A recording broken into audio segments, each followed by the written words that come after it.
Hello, ladies and gentlemen of the Robin Hood Foundation. Thank you, Board of Trustees and Executive Director, for having me so I can talk to you guys a little bit about the ethical responsibilities you hold and the fiduciary responsibility as well. So again, my duty is to enlighten you on those and how you can go about making ethical decisions when it comes to your organization. First off, we must define what fiduciary responsibility is and how it pertains to you. So, according to Cornell University Law School, fiduciary responsibility, or fiduciary duty, is a legal duty to act solely in the interest of another party. It also holds that in your case, you may not benefit from your relationship with the Robin Hood Foundation unless you have their express informed consent. So, the second part there plays a large part in the decision to invest in the hedge funds that belong to some of you trustees. While it may be paying big dividends right now, the consent of all the stakeholders in the foundation has not been given to you to invest in your own funds. It has been given to you by the committee put together, but not the organization as a whole.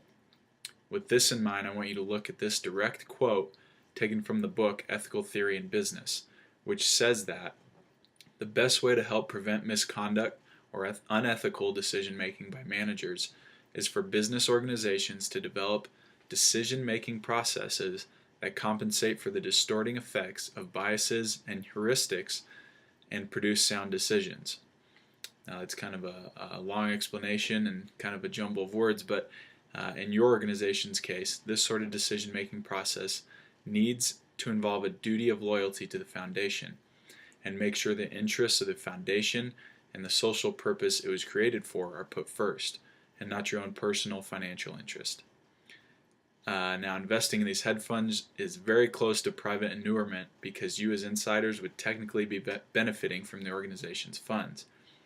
While this obviously is not the case because this would have been caught by now, to run a successful and trustworthy foundation, even the appearance of bad schemes will hurt the organization. And that's exactly what this is doing. And another reason this sort of investing is probably violating your fiduciary responsibility is because it is acting out of bounded rationality. And the choices being made are made solely on the fact that the managers of the hedge funds are known and it is easy to make those investments. In other words, there's no searching for other funds or investments to put the money from the foundation. Again, the decision-making process should be made with all information in hand and focused on incorporating all stakeholders' opinions.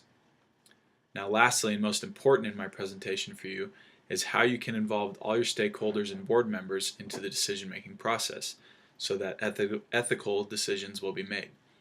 The key is to build two-way communication between the board and the other investors / employees, managers, stakeholders.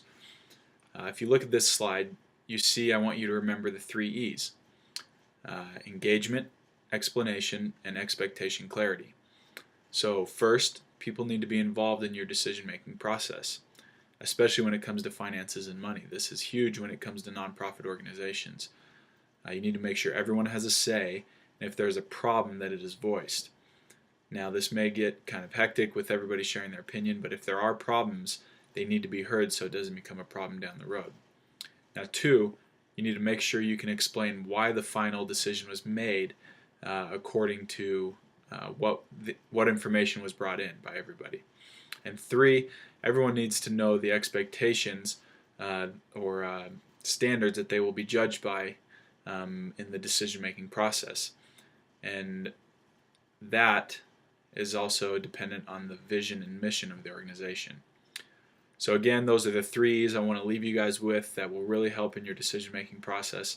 I know this is just a short snippet, but it can definitely be a foundation for your decision-making and your fiduciary responsibility. Again, thank you for having me, and I hope this helped.